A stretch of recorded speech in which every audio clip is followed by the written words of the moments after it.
तिमिरन्धस्य ज्ञानाञ्जनशलाकया चक्षुरुन्मिलितं येन तस्मै श्रीगुरवे नमः।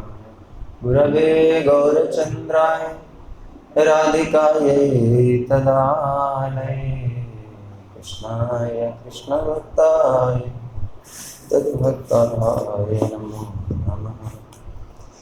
वाञ्छाकल्पतरुभ्यश्च कृपा सिन्धुभ्यैव च पतितानां पावनेभ्यो वैष्णवेभ्यो नमो नमः।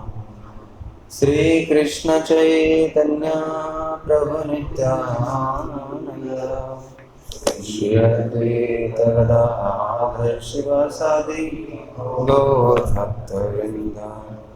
हरे कृष्णा कृष्णा कृष्णा हरे हरे हरे राम राम राम हरे हरे। सर्वाग्रे मेरे गुरुपाद पद्म ओम विष्णुपादष्टोत्तर श्री श्रीमद् भक्तिवेदांत श्रीधर गोस्वामी महाराज जी के अभय चरणारविंद में असंख्य कोटि प्रणिपात ज्ञापन करते हुए गुरु महाराज जी का हित की कृपा कामना करता हूँ। तदुपरांत मेरे परम गुरुपाद पद्मद्वय नित्य लीला प्रविष्टम विष्णुपाद श्री श्रीमद् भक्ति श्री सिद्धांत गोस्वामी महाराज जी तथा नित्य लीला प्रविष्टम विष्णु श्रीमद् भक्ति वेदांत श्री नारायण गोस्वामी महाराज जी के चरणों में प्रणिपात ज्ञापन करते हुए उनकी वैद्य कृपा प्रार्थना करता हूँ। जय नित्य लीला प्रविष्ट श्री श्रीमद् भक्ति वेदांत स्वामी प्रभुपाद जी तथा जगत गुरु श्री भक्ति सिद्धांत सरस्वती ठाकुर प्रभुपाद जी समस्त रूपानुगौड़ीय परंपरा के चरणों में नतमस्तक होते हुए उनकी वह कृपा प्रार्थना करता हूँ। यहाँ पर उपस्थित आप सभी गुरु भक्ता गुरु भगनी सभी बड़े सभी छोटे सभी को मेरे यथार्थ के प्रणाम स्वीकार हो। हरे कृष्ण। तो थोड़ा व्यवधान से फिर हम लोग इस सत्र में दोबारा योगदान किया है। हम लोगों का जो टॉपिक हरिनाम के ऊपर अभी भी चल रहा है वो है नामाभास। नामाभास में थोड़ा आवाज़ कर, अब नहीं होगा आवाज़, वॉल्यूम बूस्ट कर दो, नहीं बढ़ा दो। हरे कृष्ण हरे बोल श्री राधे। हरे कृष्ण, हाँ ठीक है, हरे कृष्ण, हाँ ठीक है। तो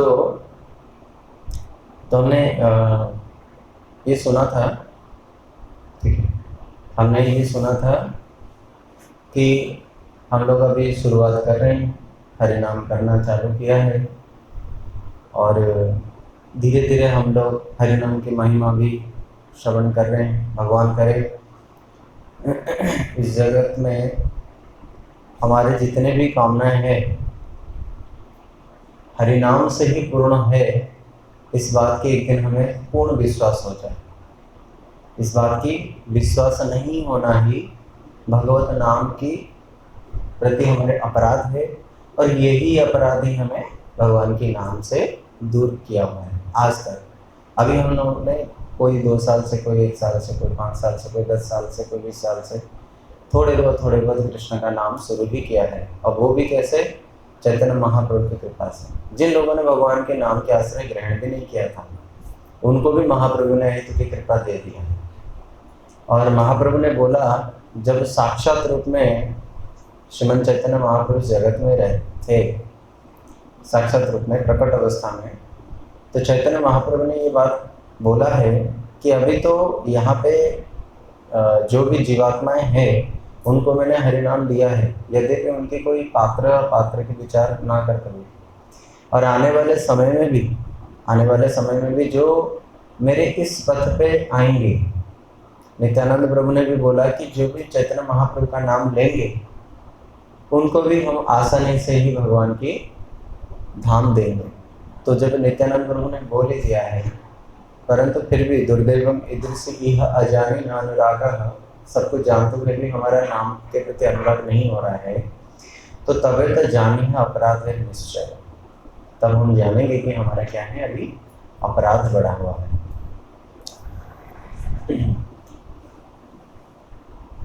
जब वर्षा होती है तो वर्षा सब जगह, बारिश सब जगह होती है, परंतु कहीं ना कहीं बारिश के बूंदे टिक पाते हैं, कहीं टिक नहीं पाते। आगे क्या है ना, जैसे राउंड में तो बैठे, बीच में कोई फंक्शन होने वाला है, ड्रामा ड्रामा।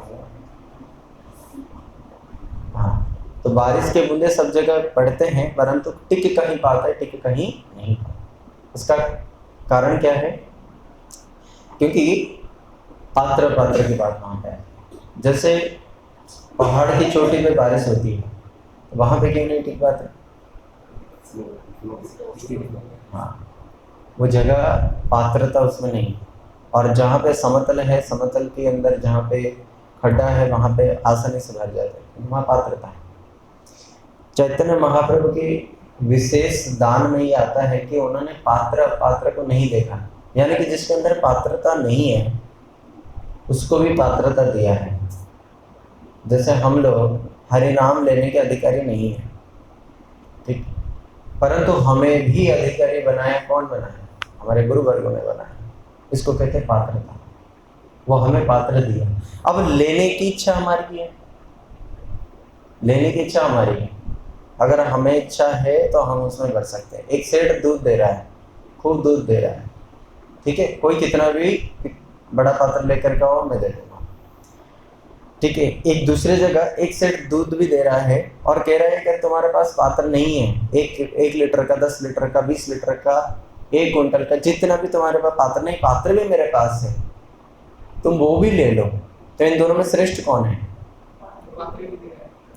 जो वस्तु भी दे रहा है और पात्र भी दे रहा है। नहीं, दोनों चीजें।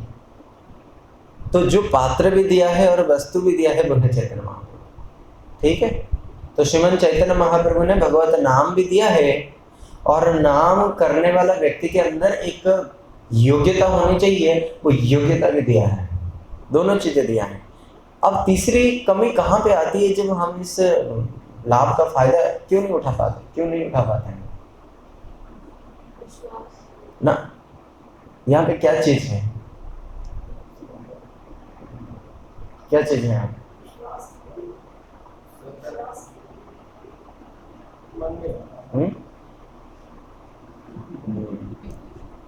लेने की इच्छा होनी चाहिए। नहीं, हमारे श्रद्धा भी नहीं है। मान लो कई बार ऐसा होता है कि श्रद्धा ना होने पर भी हमें कोई चीज को जबरदस्ती करना पड़ता है, ठीक है ना। इच्छा नहीं है ऑफिस में जाकर 10-10, 12-12 घंटे काम करने की, फिर भी हम जाते नहीं करते हैं, क्योंकि पता है इससे मिलेगा तो हमें करना पड़ेगा, इच्छा नहीं होने पर भी। तो इच्छा ना होने पर भी भगवान के नाम लो ना। किसने मना किया? भगवान तो इतने दयालु है।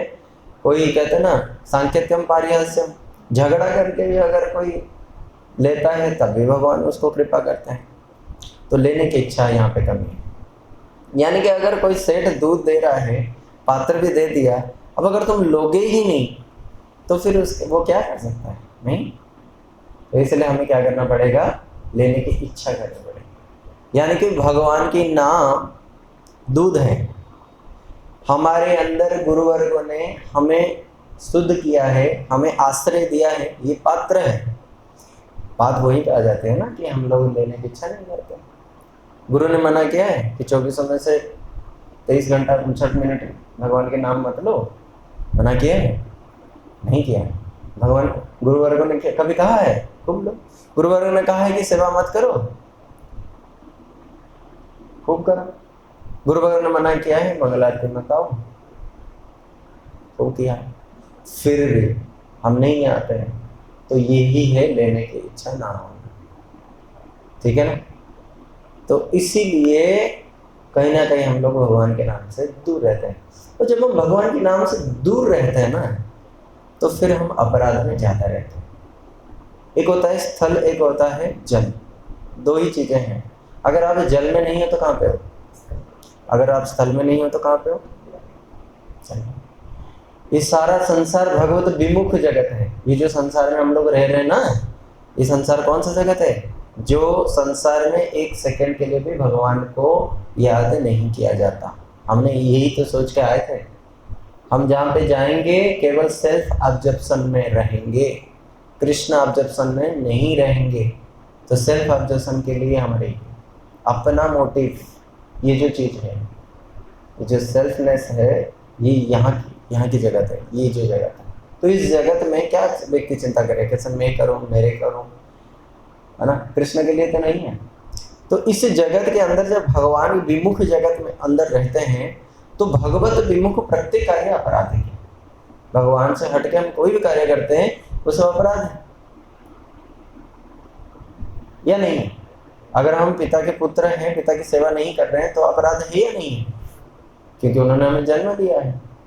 उसी प्रकार से जब हम भगवान के संतान हैं, भगवान को छोड़ करके, उनकी सेवा को छोड़ करके अगर कुछ भी करेंगे तो फिर अपराध है या नहीं? इसलिए प्रत्येक समय अगर हम भगवान के नाम के अंदर रहते हैं तो फिर क्या है, अपराध मुक्त होते हैं। चाहे हमारे अंदर 10 अपराध हैं अभी भी, इसलिए निरंतर नामे नाम अपराध जाए। नामाभा श्रवण कर चुके तुम नाम अपराध में है। एक समय जब मैं पहले पूजा सेवा सीख रहा था तो ठाकुर जी के घर में कैसे पूजा करना है, क्या करना है, ये मैं सीख रहा था। तो हमारे एक महाराज जी हैं, उन्होंने बोला कि ठाकुर जी के घर में अपराध करने में बहुत ज़्यादा चांसेस रहता है। थोड़ा इधर घूमो, पैर लग गया किसी में मान लो, या बात कर रहे हैं तो सामने विग्रह है ना, विग्रह के सामने हमने कोई उल्टी बातें कर दी तो वो भी अपराध में आता है। आप देखे होंगे है ना, तो कोई कहीं पे कुछ बोल दिया तो वहाँ से मुंह से अगर कुछ वो थूक गिर गया, कुछ हुआ, अशुद्ध हो गया, वो भी अपराध है। ठाकुर जी के घर के अंदर, रसोई के घर के अंदर, ठाकुर जी की रसोई में अपराध का चांसेस ज़्यादा रहता है क्योंकि हम डायरेक्ट सेवा में हैं उस समय। तो इसलिए वो कहते हैं कि इन अपराधों से बचने के लिए निरंतर उस समय हरिनाम करो। तो फिर अपराध तो होंगे ही, अगर कहीं टच हो गया, कुछ हो गया, पर वो भी अपराध माफ हो जाएगा। ठीक है ना? तो इसीलिए मैं आपको जो समझाने की कोशिश कर रहा था कि जब हम भगवान की सेवा में रहते हैं और प्रत्येक समय हम भगवान के नाम में रहते हैं तो फिर अपराध होने के चांस ही नहीं है। जैसे ही भगवान नाम से हम अलग हुए, हम अपराध जगत में आ जाते। ठीक है ना? इसलिए देखो, अगर घर में भगवान की सेवा नहीं है, भगवान के नाम नहीं, तो हम क्या करें? दूसरों की चर्चा, दूसरों की निंदा, दूसरों की अलाई बलाई, यही तो करते हैं। आपको पूरा दिन में रेस्ट ही नहीं मिलता। अगर मान लो आपने संख्या नाम ले रखा है, मैं आज 16 माला करूँगा या करूँगी, या 32 या 64 माला करेंगे। कुछ लोग तो कार्तिक में बहुत सीरियस हो जाते हैं, कुछ लोग चतुर्मास में शुरुआत हो जाते हैं, और कुछ लोग होते हैं नहीं पूरे चतुर्मास 4 महीना नहीं कर सकते, 1 महीना कार्तिक में अच्छे से नाम करेंगे। तो कुछ ऐसे भी होते हैं कि 5 दिन लास्ट कर लेंगे। कोई ये भी कहता है कि कार्तिक पूर्णिमा ही लास्ट कर लेंगे, उस दिन तो कहीं जाएंगे ही। ठीक है ना? तो जिस दिन हम ये नियम लेते हैं, देखना वो दिन हमारे लिए क्या होता है, कैसे भी करके हम मैं सारी चीज़ों को निपटाऊं और तुरंत आकर के वो नियम पूरा करने बैठ जाऊं, है ना? इसलिए हमारे प्रभुपाद जी कहते थे कि अगर हमें भगवान की नाम करनी है, भगवान की सेवा करनी है, वैष्णव की सेवा करनी है, तो क्या करना पड़ेगा? सुबह उठ करके जैसे ही हमने उठा, सोचना पड़ेगा आज मेरी जीवन का आखिरी दिन। अगर आखिरी दिन है तो कोई उठपटांग काम हम करेंगे ही, क्या करेंगे? सब भक्तिमय काम करें। तो इसलिए कहीं ना कहीं इन मानसिकता के साथ ही या तो नियम लो या तो इस प्रकार सोचो, पर इस प्रकार सोच ज़्यादा देर तक रहता नहीं कि आज मेरे जीवन का आखिरी दिन। प्रैक्टिकली करके देखोगे तो रहता नहीं। अगर रहना है, अगर हम वास्तव में सोच रहे हैं तो फिर हम काम के लिए भी नहीं जाएंगे, अपना दुकान मकान के लिए, अपना दुनियादारी के लिए भी नहीं जाएंगे। तो ये तो प्रैक्टिकल नहीं है। प्रैक्टिकल क्या है? नियम लो। नियम लेने से ही वो कार्य पूरा होता है। तो इसलिए हमारे यहाँ पे अपराध को बताया गया, नाम अपराध के श्रेणी से हमेशा ऊपर उठो। पद्म पुराण के अंतर्गत 10 नाम अपराध के वर्णन आता है। अभी हमने यहाँ पे जो नामाभास इससे पहले श्रवण किया था, ये नामापराध का ऊपर स्टेज है। मैं इसीलिए पहले नामाभास बताया क्योंकि नामाभास जो है अपराध के ऊपर है। अपराध से हमें बहुत टाइम लगने वाला है। अभी एक एक करके हम श्रवण करेंगे, क्लास वाइज क्लास श्रवण करेंगे तो टाइम लगेगा। तो नामाभास की जब स्तर आएगा तब भी हम चर्चा करेंगे। तो नाम अपराध होता ही है जब हम शुरुआत में माला करने लगते हैं, गुरुजी से नाम ग्रहण करते हैं, उसके बाद हमारे अंदर 10 अपराध देखे जाते हैं। वो 10 अपराध क्या क्या है? वो हमारे से श्रवण करते हैं। पहले मैं पढ़ लेता हूँ, एक बार आप लोग समझ लेना, उसके बाद हम एक एक करके श्रवण करेंगे। पहला है साधुओं की निंदा करना। हरि नाम कर रहे हैं, अगर उसके साथ साथ हम साधुओं की निंदा कर रहे हैं तो फिर वो भी अपराध है। साधु, शास्त्र और गुरु। साधु तो बहुत होते हैं पर गुरु तो एक दो कोई होते हैं। तो गुरु की महिमा साधुओं से ज्यादा है या नहीं? क्योंकि गुरु जो है वो साधु भी है, ठीक है ना। परंतु पहले गुरु क्यों नहीं आया गुरु की निंदा करना? पहले साधु की बात क्यों आई? क्योंकि गुरु की निंदा अक्सर कोई करता नहीं है। कोई करता है? गुरु की निंदा कोई नहीं करता, ना सुनता। कोई मेरे जैसा किंचित केवल यह होगा कि गुरु की निंदा सुनता है, परंतु बाकी ऐसे कोई नहीं करता। तो क्यों? क्योंकि हम जानते हैं संबंध ज्ञान प्रदाता कौन है? गुरु महाराज नहीं, इसलिए गुरु जी के पहले बात आए। परंतु ये आता है 10 नाम अपराध में, ये तीसरे में आता है।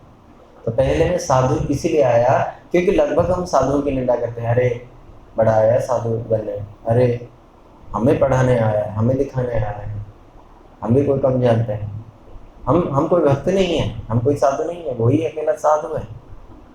तो कभी किसी प्रकार से भी किसी भक्त को सर्टिफाई करना कि इसका ये गुण अच्छा नहीं है, इसका ये, हम कौन होते हैं?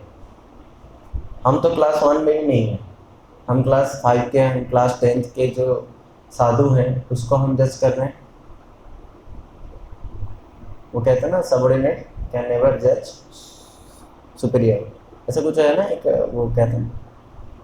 तो जो भी है, छोटा कभी बड़ा को जज नहीं कर सकता। और विशेष रूप में इस जगत में कोई कर भी सकता है, परंतु उस जगत की जहाँ पे बात आती है, हम उस जगत की कुछ भी नहीं जानते। तो साधु को अपने रास्ता छोड़ दो, और कोई कुछ भी करे वो सब कुछ अपने लिए करता है, ठीक है ना। मैं अगर किसी को चांटा मारा तो वो मैं अपने लिए कुछ संचय किया, उसका कुछ नहीं बिगड़ा, उसका तो सुधर गया, उसका तो सुधर गया। मैंने किसी को कुछ बोला तो वो अपने लिए मैंने संचय किया, वो आने वाले जन्म में मेरे को ब्याज समेत मिलेगा, उसका तो घट गया। तो ये मानसिकता हमारी पहले होनी चाहिए। जो साधु होते हैं क्या वो वास्तव में किसी की निंदा और वो करते हैं? क्योंकि साधु के लक्षण यहाँ पे आएंगे। जब साधु के लक्षण आएंगे तो हम बिल्कुल किनारे हो जाएंगे, उनमें से एक भी चीज हमारे अंदर नहीं होगी।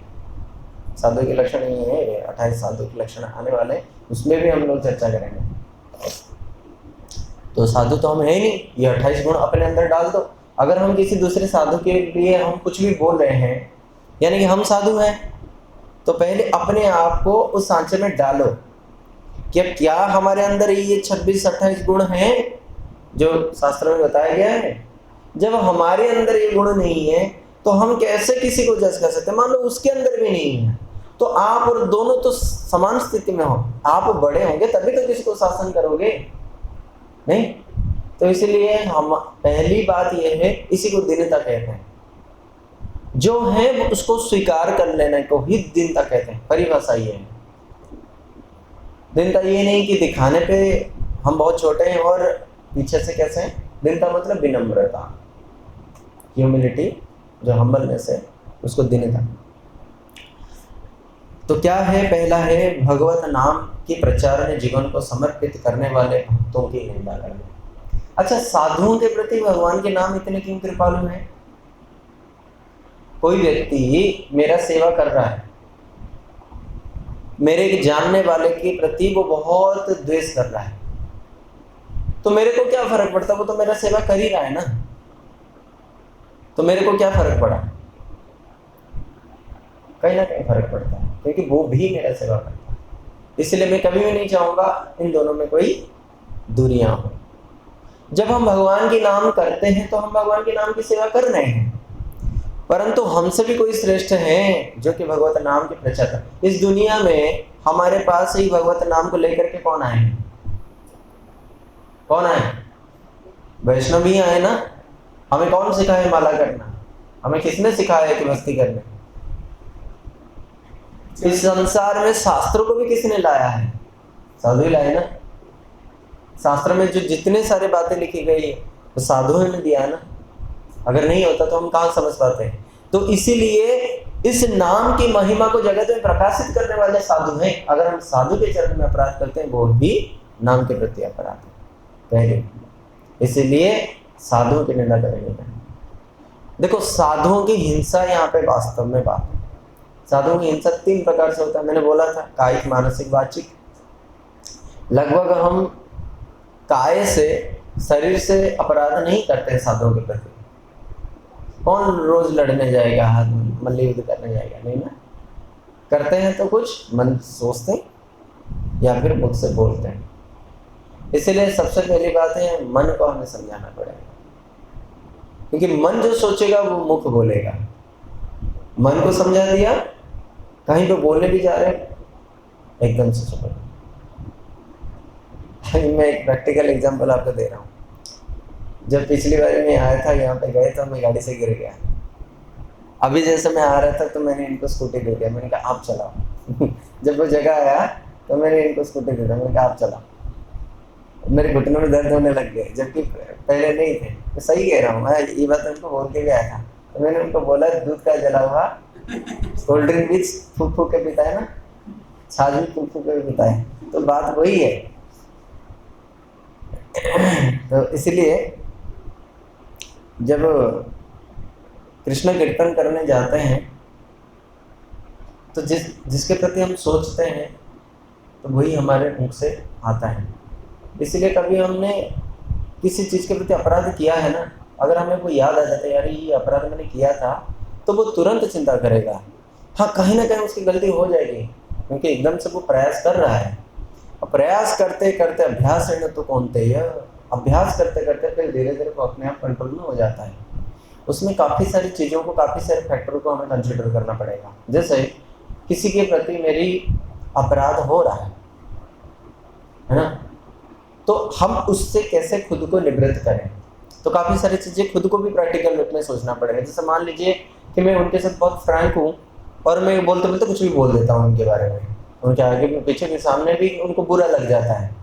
तो सबसे पहले उनके प्रति हमारी डिस्टेंस हम मेंटेन करें, या तो सम्मान बुद्धि रखें। 2 दिन 4 दिन थोड़ा हमें मेहनत लगेगा कि हम उनके साथ मिल नहीं रहे हैं, वो भी हमें थोड़ा टीच कर दिया या कुछ भी है, पर हमें फिर भी उनसे थोड़ा बहुत दूरी बनाए। जब ये ढांचे में पड़ जाएगा, धीरे धीरे 1 महीना 2 महीना 3 महीना बीत जाएगा, व्यवहार उनके प्रति एक प्रकार किस प्रकार बन जाए, उसके बाद ऑटोमेटिक वो चीज़ फिर रेगुलराइज होता रहेगा। ये एक चीज़ हो सकता है।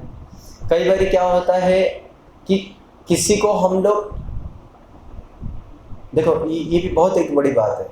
मान लो हम किसी को मान रहे हैं, हमारे जैसे गुरु भाई गुरु बहनों में देख लीजिए अपराध हो रहा है, हम उनके बारे में कुछ कह रहे हैं, कैसे भी हो, लगभग हम बड़े लोगों की तो बात ही नहीं करते, अपने समान या इस प्रकार बात करते हैं। तो हम उनको क्या समझे, वैष्णव, ठीक है, वैष्णव समझ लें, तो फिर हम थोड़ा बहुत तो संकोचता आ जाएगी। अरे एक वैष्णव के लिए हम कैसे बोल, पर वैष्णव मानने से भी नहीं चलेगा, क्योंकि साथ ही साथ हमारा मन भी हमें समझाएगा तू कोई साधारण है क्या, तू भी तो वैष्णव है। जैसे घर की है जेठानी और देवरानी, समझाता हूँ, ठीक है ना, बड़ा कौन है इनमें से, मतलब मैं तो समझ नहीं पा रहा हूँ। जेठा वो होते हैं ना, 2 भाई हैं, मान लो बड़ा भाई छोटा भाई, दोनों की पत्नी है। शायद मैं पता नहीं है ना रिश्तेदार, मेरे तो हमारे भाषा में ही नहीं पता है। जेठानी बड़ी है, जैसे हाँ जो भी है, एक बड़ी है एक छोटी है, ये समझ लो। अब दोनों में आपस में लड़ाई है, कोई काम को करना है आपस में लड़ाई। हाँ बड़े घराने के दिखाती है वो, मैं भी कोई साधारण हुई तो अपने आप को भी, तो वहाँ पे क्या है ना, दोनों के दर्जे लगभग सेम ही है, क्योंकि दोनों ही एक पिता के, दोनों बेटे के ही दोनों हैं।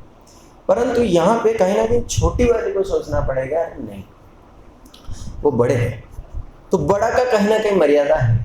अगर हम बड़ा मान लिया, हमारे मठों में भी जैसे हम लोग सेवक लोग रहते हैं, कई बार ही हम अपराध भी इसीलिए करते हैं क्योंकि वो तो छोटा है। अगर मैं इसको बोल देता हूँ, अगर उसको मार देता हूँ या कुछ वो कर देता हूँ, तो इससे क्या हो जाएगा? कुछ भी नहीं होगा, वो तो मैंने उसको शासन किया। नहीं, इसमें पहली बात हमें फिर ये सोचना पड़ेगा कि नहीं, वो मेरे से 5 साल मठ में पहले आया है। ये सोच के रखो हमेशा। सोचने में क्या जाता है? अगर सोचने में हमारी भलाई होती है तो सोचने में, गलत सोचने में कोई बुराई नहीं।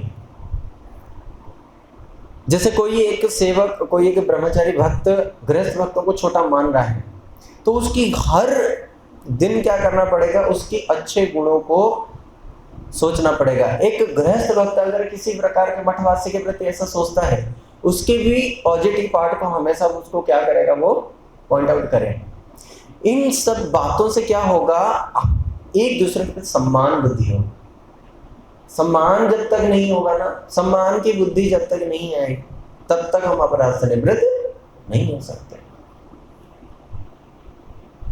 तो इसलिए भगवान के नाम की जो प्रचार प्रसार कर रहे हैं, ऐसे भक्तों के प्रति निंदा करना, ये पहला नामापराध है। 10 नामापराध में दूसरा है, शिव ब्रह्मा आदि देवों के नाम को भी भगवत नाम के समान अथवा उससे स्वतंत्र समझना। भगवान कृष्ण, गोविंदम आदि पुरुषम और उनके जितने अंश हैं, कलाएं हैं, ये परतत्व है। परतत्व का अर्थ समझना है तो हमारे शास्त्र कहते हैं, बदन्ति तत्त तत्त्वविदस् तत्त्वं यच् ज्ञानम अद्वयम् ब्रह्मेति परमात्मेति भगवान के सत्यति। जितने भी वेद सार से निचोड़ करके बड़े बड़े विद्वानों ने बताया है कि भगवान ही सब कुछ, परतत्व भगवान।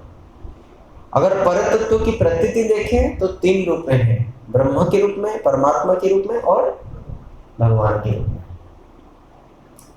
इनमें भी जो श्रेष्ठ है वह है भगवान, क्योंकि कोई तो भगवान की छाया है और कोई तो भगवान की तेज है, परंतु स्वयं भगवान कौन है? कृष्ण है ना।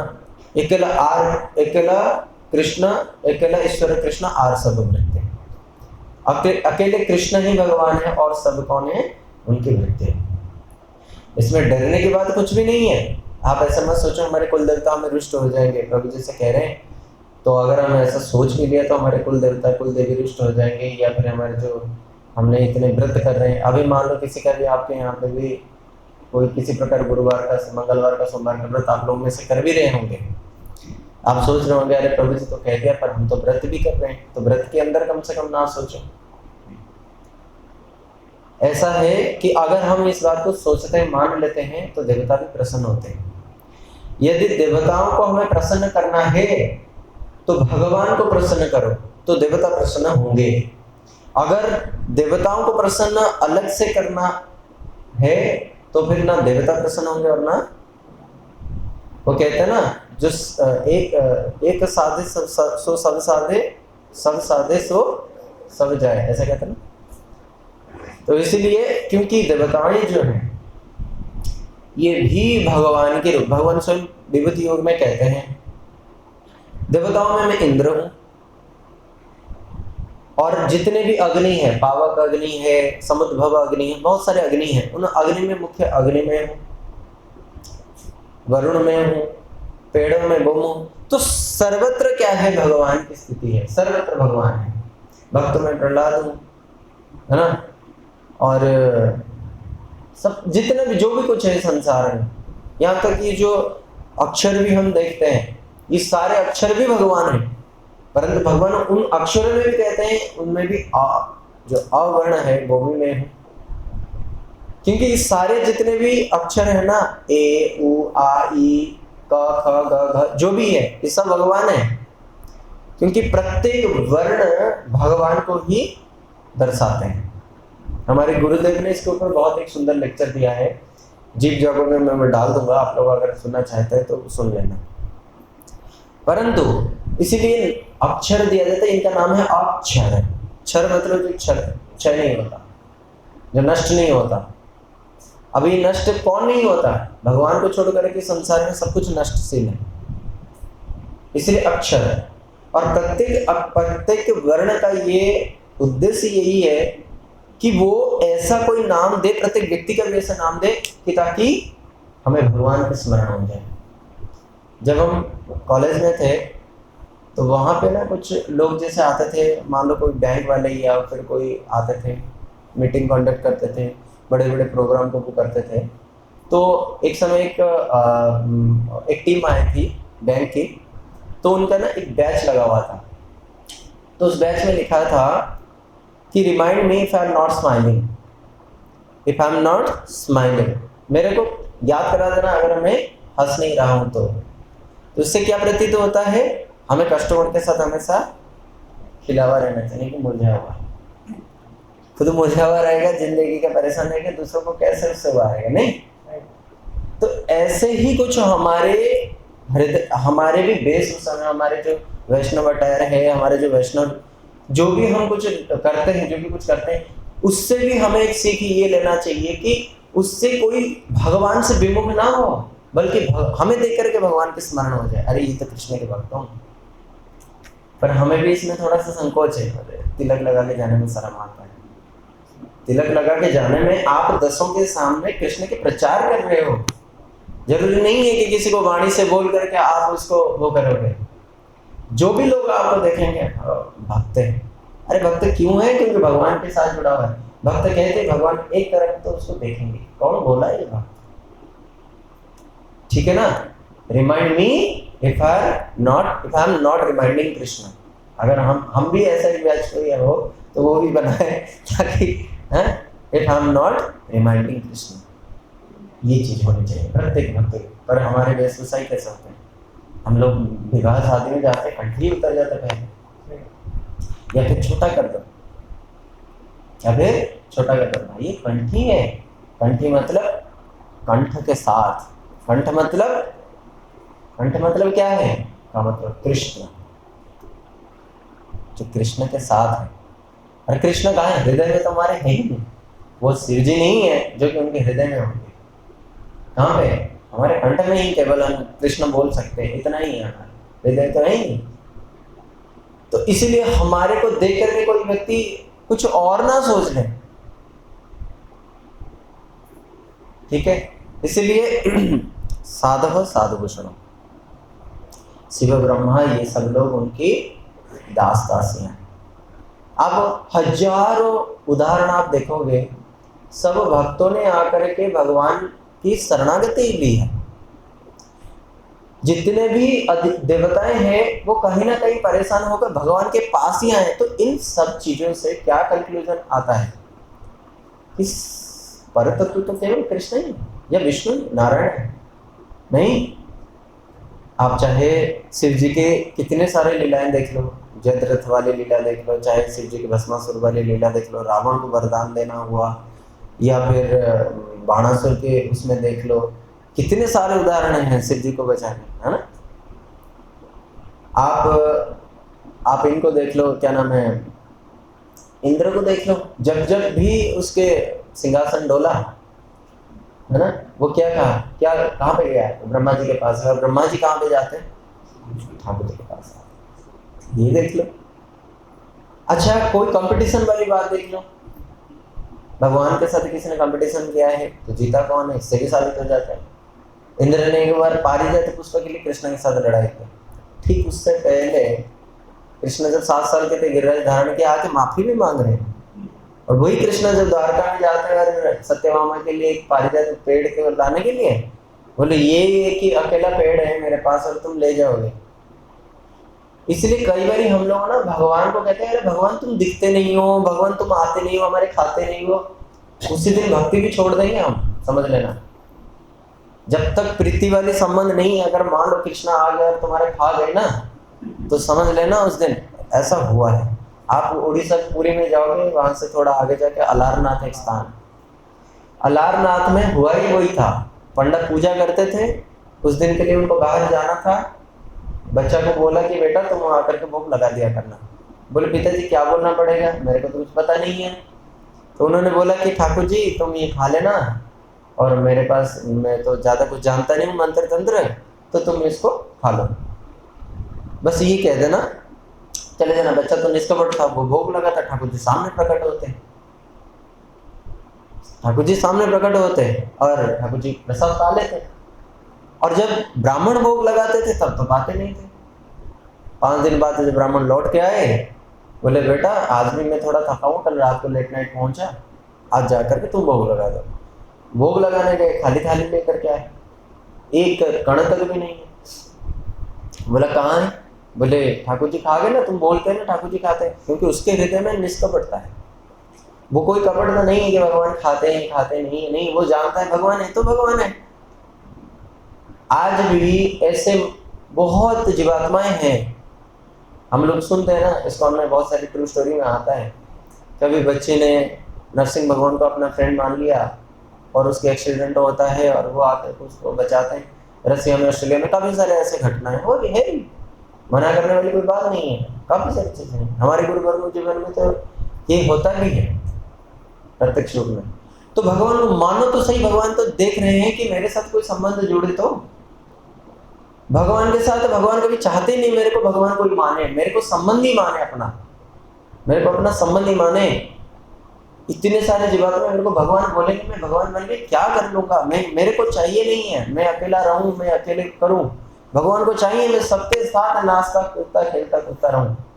तो इसीलिए संबंधी होंगे तभी तो नाचेंगे कूदेंगे। अगर भगवान आ जाएंगे खेलने के लिए तो हम तो कहेंगे भाई तुम तो भगवान हो, संबंधी तो मानते ही नहीं है। इसलिए भगवान चाहते कि ऐसे मैं अकेला नहीं रहना चाहता हूँ। कृष्ण कभी भी मैया को बोला, मैया कभी नहीं बोला ये, अगर मेरे को पता चल जाए कि भाई मैं कुछ बड़ा सा दिखाऊं और मैया को विश्वास हो जाए कि ये तो भगवान है, तो जैसे शालिग्राम को मैया खाट के ऊपर बिठा करके उसको मिश्री के दाना जो भी है भोग लगा करके ले आती और पूरा दिन कोई मतलब नहीं, और मैं वैसे मेरे को बिठा देगी मैया, मुझे तो कृष्ण भगवान है, वो मेरे को कैसे, मैं फिर दूसरों के साथ खेलने कूदने कैसे जाऊंगा, कैसे करूंगा मैं सब।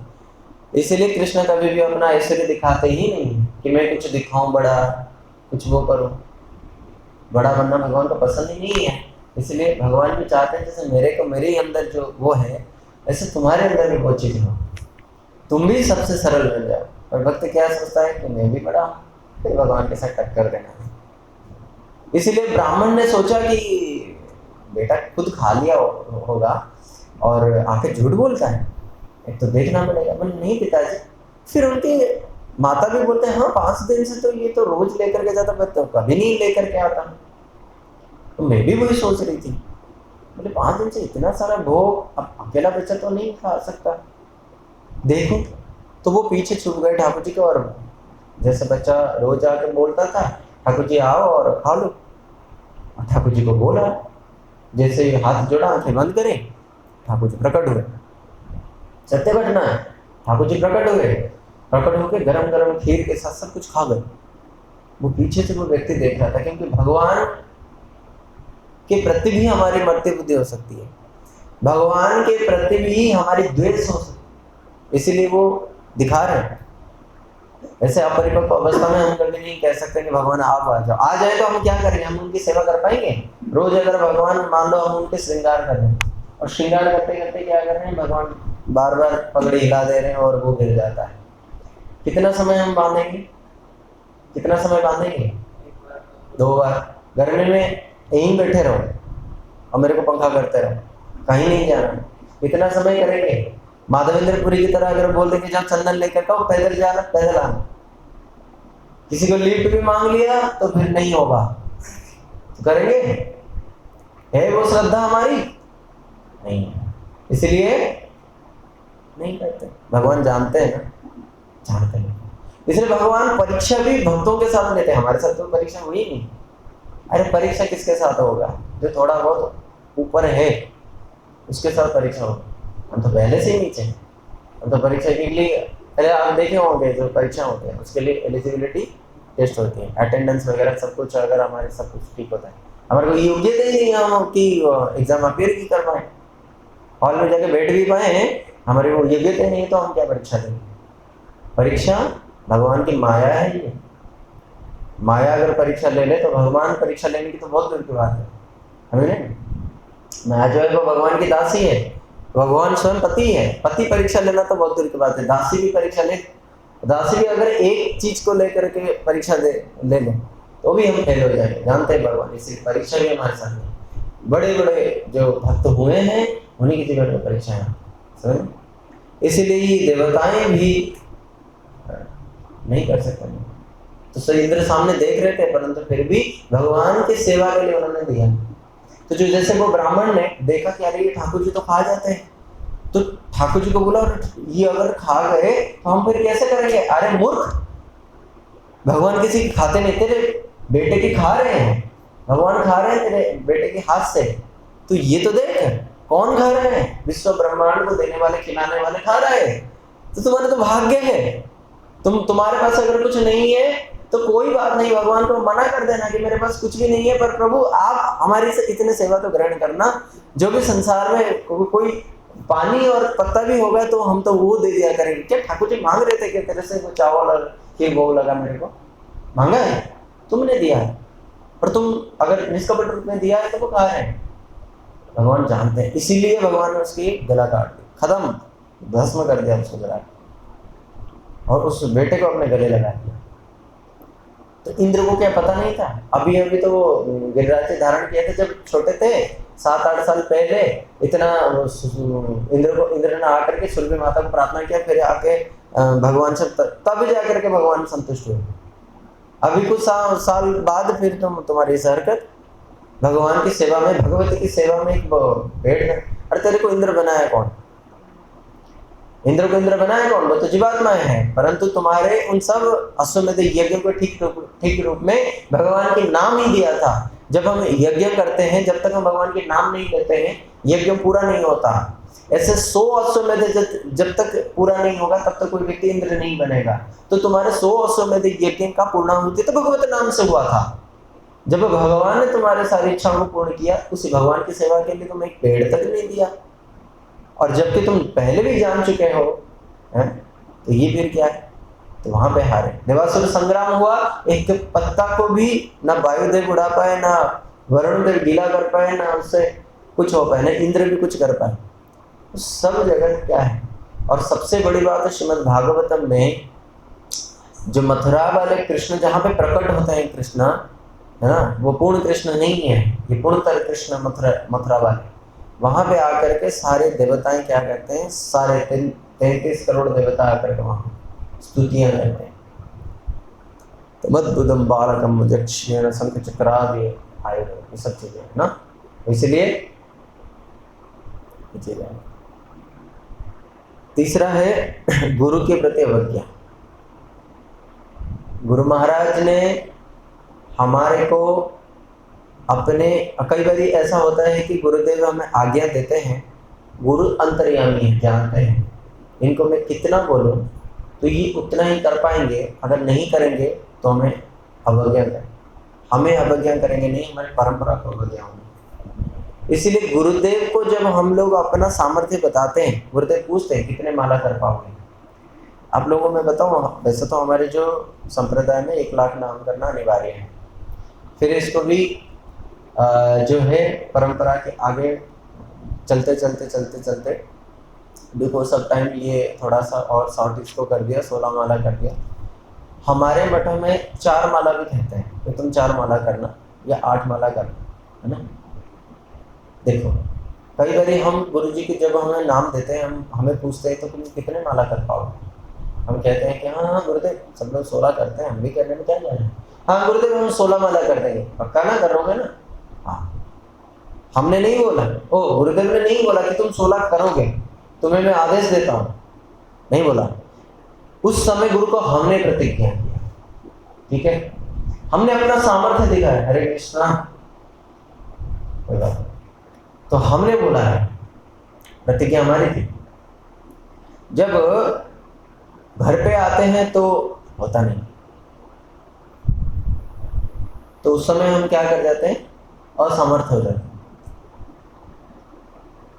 अब यहाँ पे जो बात है, यहाँ पे सोच समझ करके गुरु को प्रतिज्ञा करना चाहिए। कई बार क्या होता है, गुरुदेव आप तो आदेश करिए, बस आप आदेश करना है। कई बार ऐसा मैंने देखा है, बड़े बड़े गृहस्थ लोग बड़े देखा, अरे महाराज जी आप तो आदेश करें, हैं ऐसे कहते थे, आप तो बस आदेश करें। बड़े बड़े मंत्री, जैसे नेता मंत्री लोग, अरे महाराज जी आप तो आदेश करें, जैसे ऐसा तेरे बाप का सब कुछ है क्या, आदेश करे तो सब उखाड़ दे। अरे वो आदेश करें ऐसे बोल सकते हैं, हनुमान जी जिस श्रेणी के, वो हमारे गुरुवर्ग जैसे बोल सकते हैं। हम क्या बोलेंगे, हम आदेश करें। एक समय एक हमारे सागर महाराज जी, जब मैं उनसे पहली बार मिला वृंदावन में, तो महाराज जी कमरे में थे, मैं स्वयं नया नया था। तो महाराज जी ने बोला, तो मैंने बोला कि महाराज जी अब मेरे को सेवा के लिए बुला दिया करना। बोले तुम रहते कहाँ हो, तुम क्या मेरे यहीं पे गद्दा लगा के सोओगे जब मैं तुम्हें बुला दिया करूँगा? नहीं महाराज, मैं आपके ऊपर वाले कमरे में रहता हूँ। बोले अच्छा आवाज़ लगाऊँ तो आ जाओगे? हाँ हाँ महाराज मैं आ जाऊँगा। बोला रात को 2 बजे? हाँ। उसके बाद फिर रात को 2 बजे कैसे आऊँगा? तो कोई भी बात जब भी हम गुरु और वैष्णव को वचन देने जाते हैं, उस समय कम से कम हम अपना मानसिकता की, नैतिकता की, सामर्थ्य की, योग्यता की पहले परख खुद करेंगे, उसके बाद हम गुरु वैष्णव को इस प्रकार वचन प्रतिबद्धता दें, नहीं तो उससे फिर हमारे अपराध लगेगा। इसलिए गुरु की अवज्ञा ये भी नाम होता है। और गुरु की अवज्ञा देखो कैसे होती है। गुरु की अवज्ञा लगभग नहीं होता, पर गुरु की अवज्ञा तब होता है जब अब देखना ये प्रैक्टिकल है, जब कभी है ना हम अपने गुणों का प्रदर्शन गुरु जी के सामने करते हैं जाए, तो गुरु जी के अंदर क्या होता है, अपेक्षा बढ़ जाता है। गुरु के अंदर अपेक्षा बढ़ जाता है, हाँ ये व्यक्ति कर पाएगा। फिर हम गुरु जी के विश्वास जीतते हैं, फिर गुरुदेव हमें दायित्व देते हैं। फिर जब हमें दायित्व देते हैं तो उस समय व्यक्ति की मानसिकता ऐसी होनी चाहिए कि हर हाल में, गुरु जी ने 5 चीजें हमने बोला है, हम 5 में से 3 चीज कर दिया, 2 चीज नहीं कर पाए, क्योंकि वो हमारे मन के अनुकूल था। 3 चीजें कर दिया, बाकी 2 चीज नहीं कर पाए। पता है हम क्या बोलते हैं, हमने तो गुरु जी की सेवा करनी। अरे गुरु की अगर सेवा करनी थी तो 5 की 5 चीजें करने थे, क्योंकि तुमने 3 जो सेवा करे ना, तुमने गुरु की नहीं, अपने मन की सेवा करी। आई बात समझ रहे? जब हम अपने मन की 3 चीजों को मानते हैं, गुरु जी ने आज्ञा दिए थे 5 में से ये 3 जो है ये मैच हो जाता है हमारे मन के साथ, ये 2 नहीं होते हैं। तो यहाँ पे हम आरोप करते हैं कि हम गुरु की सेवा करी, पर हमने किसकी सेवा करी वास्तव में? मन की करी। तो यहाँ पे वो गुरु की अवज्ञा की कैटेगरी में आता है, ठीक है ना? इसलिए गुरु की अवज्ञा ये है। हाँ, उसमें भी एक और है, गुरु के प्रति मनुष्य भावना करना। गुरु साधारण है, गुरु के प्रति मर्त्य बुद्धि करना। इस जगत में जैसे हम लोग जन्म होते हैं, हमारे को भी रोग बीमारी होती है, खा रहे पी रहे, सुबह पेट साफ करने जाते हैं, ये जितने भी सब गुण हैं, जितने भी सब क्रियाएं हैं, वो गुरु में देखी जाती है। गुरु महाराज भी ऐसे करते हैं। तो ठीक है, तो गुरु जी कोई बड़ी बात नहीं है, गुरु जी हमारे जैसे ही है कि सारा मनुष्य ही है। आई बात समझ में? तो जब ये बात हमारे मन में आ जाता है, तब भी नाम की श्रेणी हम ऊंचा नहीं कर सकते। अच्छा, गुरु के प्रति मर्त्य बुद्धि और कैसे होता है? मान लो यहाँ पे गुरुदेव के पटचित्र है, इस पटचित्र को गुरु से अलग समझना। अब मान लो यहाँ पे गुरु जी बैठे हैं, हम किसी को थप्पड़ मार सकते हैं? कोई बात नहीं, एक थप्पड़ मार देंगे। पर कभी यहाँ पे फोटो है और हम लोग करते हैं, मान लो यहाँ पे सारे ठाकुर जी, इनको अगर हमने अभिन्न माना है, भगवान के साक्षात से इनको अगर हमने अभिन्न मानते हैं, तो हमारे लिए तो षड्भुज महाप्रभु यहीं खड़े हैं, हमारे लिए तो कृष्ण यहीं मिट्टी खा रहे हैं, हमारे यहाँ पे तो मैया यशोदा है। तो फिर क्या हम यहाँ पे, अब जब हम दूसरों की निंदा करते हैं, जब जानते ही हैं ठाकुर जी के सामने किसी की निंदा नहीं करना चाहिए, तो ये तो सारे ठाकुर जी, क्योंकि हमने इनको ठाकुर जी माना है। क्या माना? फ्लेक्स है, पोस्टर है, ठाकुर जी की पिक्चर है, ठाकुर जी नहीं है। एक हमारे भक्ति थे माधव भूषण महाराज जी थे, किसी समय को बंगाल में एक बहुत बड़े सेठ के घर में भिक्षा करने गए थे, वो थे एक और एक महाराज जी थे। तो उनके जो डाइनिंग हॉल था, जो उनका जो वेटिंग हॉल था, वहाँ बैठे हुए थे, तो बड़ा सुंदर ठाकुर जी का एक पटचित्र लगा हुआ था। तो वहाँ पे जैसे लोग आते हैं वो वेटिंग एरिया में, वहाँ पे जो है वेटिंग हॉल में चप्पल भी पहन के आ जाते हैं भाई, उनके अंदर तो वो नहीं जाते नहीं, क्योंकि वहाँ तक चप्पल भी अलाउड है। तो महाराज जी ने जब वो सेठ आए तो महाराज जी ने उनको बोला कि ये ठाकुर जी को यहाँ पे क्यों रखा? बोले मेरे को अच्छा लगता है ना ठाकुर जी को देखना, ठाकुर जी मेरे को अच्छा लगता है। बोले तेरे को अच्छा लगे ना लगना मायने नहीं रखता। तेरे को अगर नहीं अच्छा लगा तो राधा माधव का स्वरूप कोई बदल नहीं जाएगा, वो सच्चिदानंदमय थे, हैं, रहेंगे भी। तेरे को अच्छा देखो, इसको कहते हैं वास्तव में निर्भीक सत्य का प्रचार करना। हम किसी एक बहुत बड़े नेता मंत्री के घर गए, वो डोनेशन देंगे, हम उसके मन के अनुकूल बातें कहेंगे, उसको थोड़ा बहुत कहीं ना कहीं बढ़ा चढ़ा करके कहेंगे, करते ना। मान लो कोई बड़े बड़े वो बहुत कुछ कोस रहा है, परंतु प्रभुपाद जी के विचार एक से एक को पछाड़ दिया, चल तुम्हारे को औकात है। इसको कहते हैं जो शरणागत होगा ना, कभी किसी से डर ही नहीं सकता। जो महाप्रभु के शरणागत होंगे वो निर्भीक होंगे, निष्पक्ष होंगे और निष्कपट होंगे, तभी प्रचार संभव है। इसीलिए पहले के समय में जो लोग भिक्षा के लिए भी जाते थे तो उनकी भिक्षा करना प्रचार होता था, और आज जब हम प्रचार में भी जाते हैं तो प्रचार के बहाने में हम लोग क्या कहते हैं, हाथ मिलाते, भिक्षा देते, भिक्षाम देही। प्रभुपाद जी कभी भी नहीं कहा कि भिक्षाम देही, हमने भिक्षा देने के लिए नहीं आए हैं। कृष्ण मतिरस्तु, यही एकमात्र देने के लिए, कृष्ण तुम्हारे मति हो जाए। ये नहीं कि हमारे पास कृष्ण है। प्रभुपाद जी कहते थे जैसे राधा रानी के विचार है, राधा रानी अगर कहीं पे भी ऐसे कोई सखी मिल जाए कि सखी तू अगर मेरे कृष्ण को अच्छे से सेवा कर सकती है तो मैं तुम्हें बोल रही हूँ, क्योंकि कृष्ण की सर्व आराधिका राधा, वो सब प्रकार से आराधना करती है कृष्ण को। कहते हैं मैं सब कुछ, कृष्ण का सारा सेवा का दायित्व मेरे ऊपर है।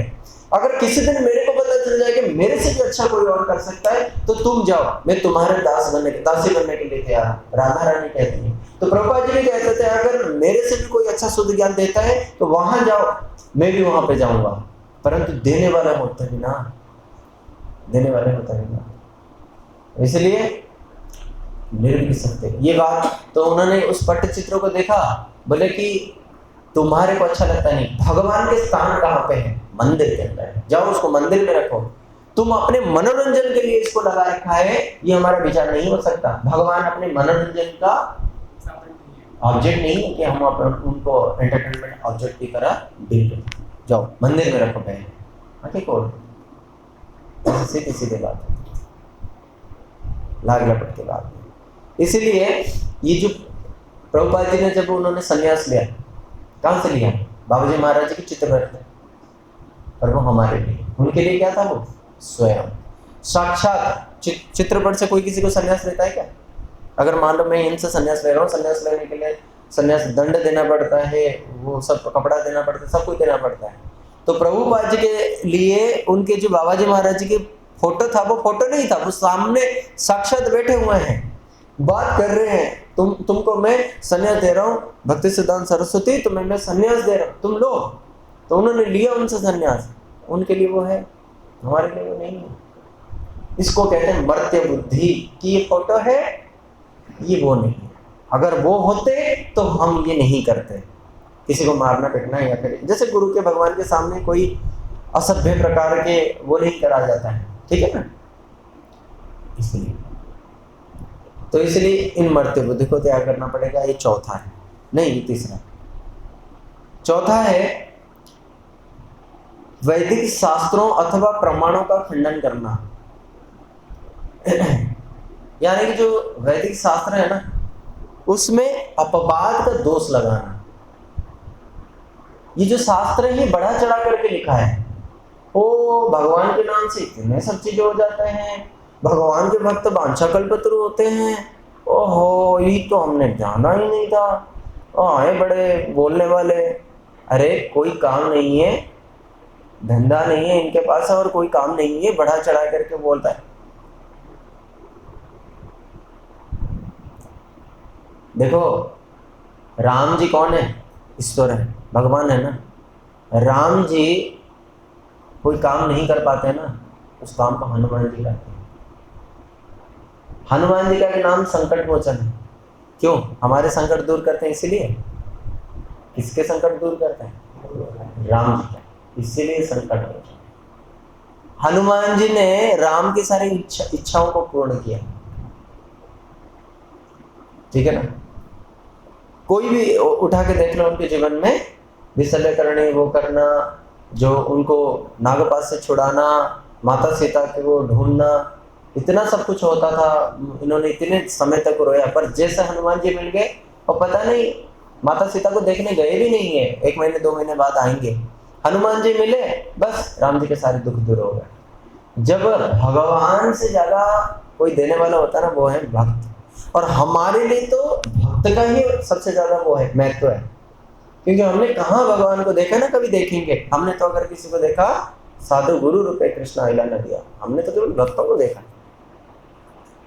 ठीक है ना। इसीलिए भक्तों का सम्मान इतना वो करना, जो वेद शास्त्र में बताया गया है वो किसी भी प्रकार। परंतु इस बात को ना हम लोग सोच नहीं पाते। आप लोग देखो, जैसे हम लोग कोई किसी वस्तु के बारे में सोचते हैं, मैं कहूँगा भगवान बहुत बड़े वस्तु हैं, हम क्या सोच सकते हैं, बहुत बड़ा वस्तु क्या हम सोच सकते हैं, जो हमने फिल्मों में देखी होगी। एक बहुत बड़ा गैलेक्सी है और उसमें एक यूनिवर्स है, उसमें एक सूर्य है, या फिर कुछ भी एक बड़ा जो हमने देखा है। यानी कि हमारे बुद्धि के अंतर्गत, स्थान काल पात्र के अंतर्गत हमारी बुद्धि काम करती है, ठीक है ना। पर भगवान क्या है, हमारे बुद्धि से, हमारे इंद्रियों से, हमारे ज्ञान से ऊपर है। इसलिए भगवान का एक नाम अधोक्षज है, जो हमारे इंद्रियों से अतीत है, ठीक है। जब अधोक्षज वस्तु है और हमारे इंद्रियां जो है वो बहुत ही क्या है, इसलिए हमारे अंदर दोष पाए जाते हैं। और भगवान कैसे निर्दोष है, उनको देखने के लिए क्या करना पड़ेगा, हमें निर्दोष रूपी चश्मा पहनना पड़ेगा। तो इसीलिए ये वेदों शास्त्रों की बातें है ना, हमें इतने आसानी से डाइजेस्ट नहीं होते। इसलिए अगर डाइजेस्ट नहीं हो रहे हैं तो कम से कम अपने लिए ये फॉर्मूला लगा देना कि मेरे अंदर वो अधिकार नहीं है कि मैं वेद शास्त्रों की बातों को समझ पाऊँ, डाइजेस्ट कर पाऊँ, ठीक है ना। कोई एक 90 साल का बुढ़ा उम्र का व्यक्ति घी खाता है तो उसको हजम नहीं होता इसका, और पेट पतला हो जाता है। इसका अर्थ ये नहीं कि घी पुष्टिकारक नहीं है। घी अपने आप में पुष्टिकारक, पचाने वाले की सामर्थ्य होना चाहिए। कोई एक बहुत नौजवान व्यक्ति खूब सारा 2-3 घंटे दौड़ लगा के वर्कआउट करके आया और दूध के साथ 1 चम्मच 2 चम्मच, उसको तो पता ही नहीं चलेगा तो वो कहाँ गया, समझ में है ना। तो जो अपौरुष तत्व होते हैं ना, जो बड़े जो क्या कहते हैं उसको, बहुत ऊंचे स्तर के, महाभागवत के ऊंचे स्तर के लोग होते हैं, वो वेद शास्त्रों को भी क्या मानते हैं, अरे इसमें तो वास्तव में भगवान के गुणगान कहीं है ही नहीं, कहीं पे भी नहीं है। भगवान के इतने गुणगान है। जैसे नारायण गोस्वामी महाराज जी तो काफी बार ना, जब ब्रज की बातें करते थे, काफी बार कुछ चीजें अलग भी बोल देते शास्त्रों से हट के। तो काफी सारे लोग बोलते थे कि ये सारी बातें तुमने सुना कहाँ पे, ये कहाँ पे सुना है, कहाँ पे लिखा है। बोले देखो सारी बातें ना शास्त्र में, कुछ बातें अनुभव की बात है। अब कौन समझाए, महाराज जी तो खुद नहीं बोलेंगे कि मैं नित्य से तो करी तो बोलेंगे नहीं। तो वो सामने भागवत में वो सारे लीलाएं है नहीं जो हमारे संप्रदाय में रूप गोस्वामी ने लिखा है, सनातन गोस्वामी ने जो बृहद भागवतम में लिखा है। बताओ ना कौन पढ़ा था कि सब ने जानते हैं कि 18,000 श्लोक बोला गया, परीक्षित महाराज जी को सांप डसा और वो मर गए। उसके बाद किसी ने भी ये नहीं जाना था, परंतु ये बात को रिवील किसने किया, सनातन गोस्वामी पाद ने जैमिनी मुनि ने किया है इसको। जन्मेजय को बताया कि देखो तुम्हारे दादाजी, उसको कुछ समय भी था, उस समय में वो आए और अपने माँ उत्तरा को ही सारे ज्ञान दे करके गए, वही बृहद भागवतम होता।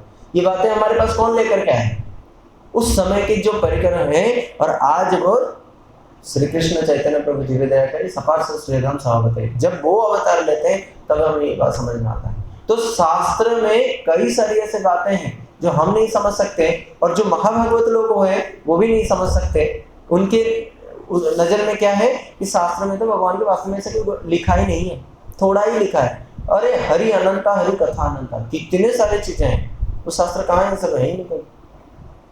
वो श्रीमद् भागवतम को सब कुछ मानते हैं, श्रीमद् भागवतम में गोता लगाते रहते हैं, परंतु फिर भी श्रीमद् भागवतम से जो और शास्त्र हैं जैसे उज्जवल नीलमणि आदि ग्रंथ हैं उसको भी अवगाहन करते हैं उसमें भी।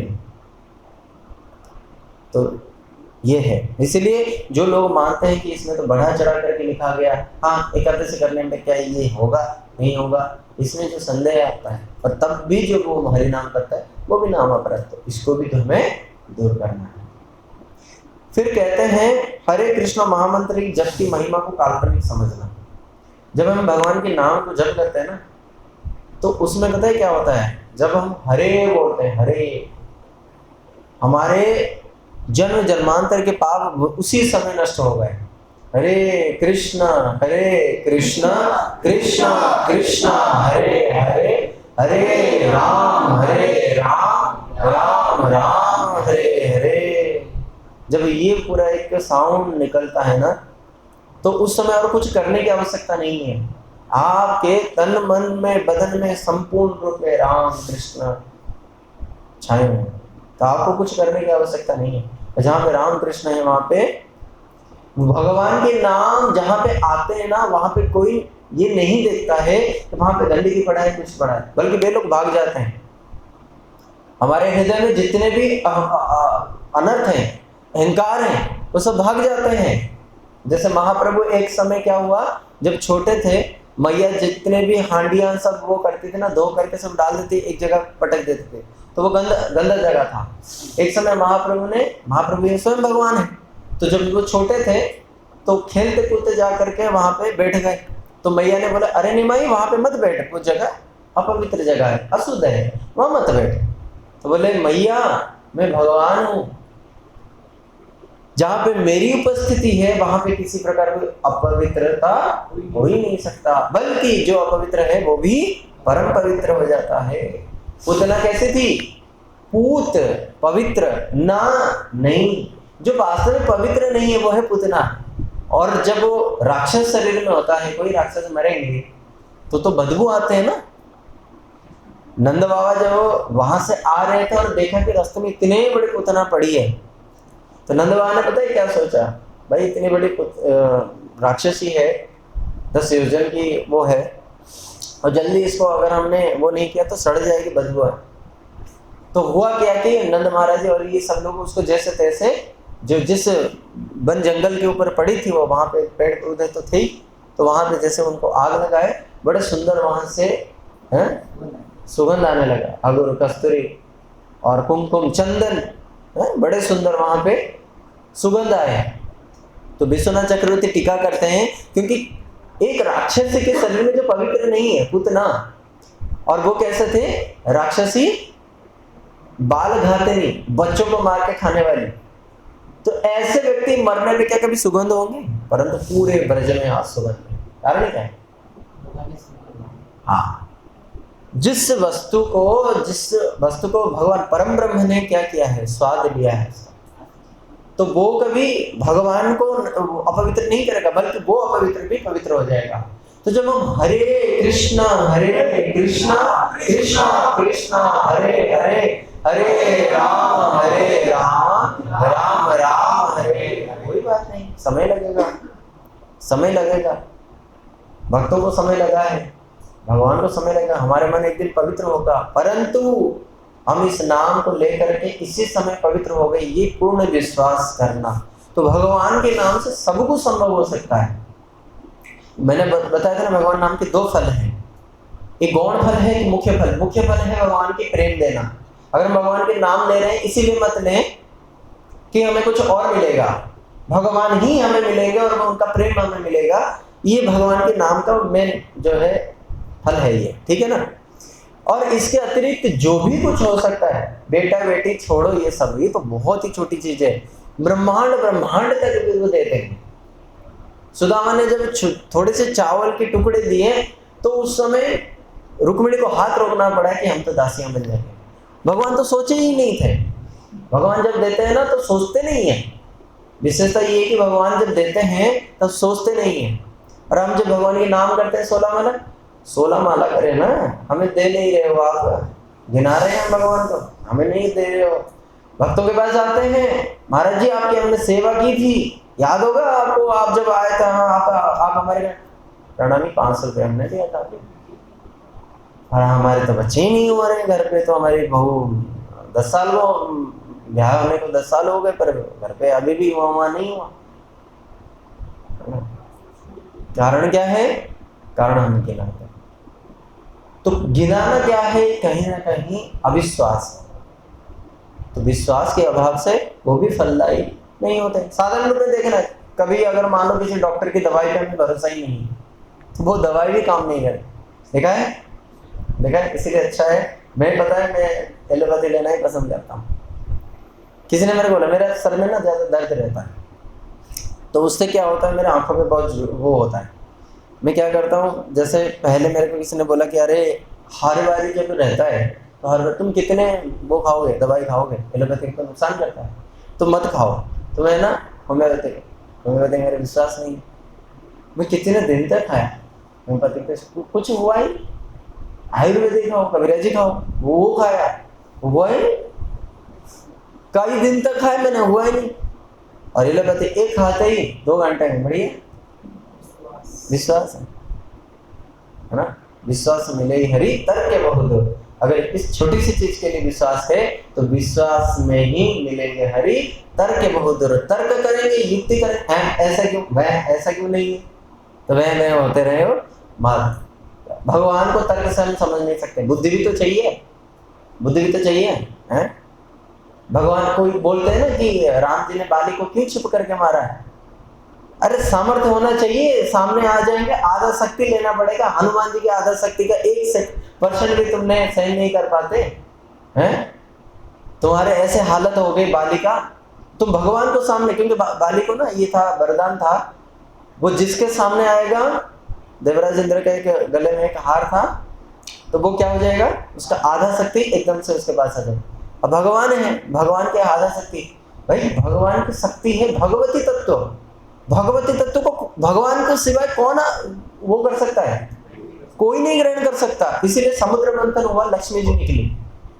देवता सोचते थे बड़े सुंदर ही हैं, हमारे होंगे, परंतु वो सीधा गई और नारायण की बख्शा, सीधा चली गई नारायण की बख्शा। भगवान ही धारण कर सकते हैं, दूसरा कोई।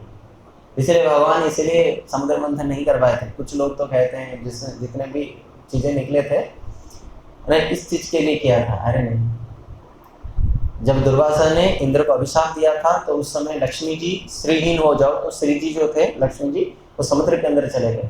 तो समुद्र के अंदर चले गए तो समुद्र से ही तो निकलेंगे। इसलिए भगवान ने एक प्लान बनाया कि तुम लोग अमृत पियो और अमर हो जाओ। देवदास है ना, देखो बीजेपी कांग्रेस वाले लड़ते हैं, ठीक है, क्यों लड़ते हैं? हारते हैं, एक स्टेट में हारते हैं, फिर भी वो छोड़ देते हैं, लड़ते हैं। नहीं, एक दिन सत्ता मिलेगा और सत्ता मिलेगा तो फायदा में होगा, लड़ते हैं ना, विश्वास रखे हुए हैं ना।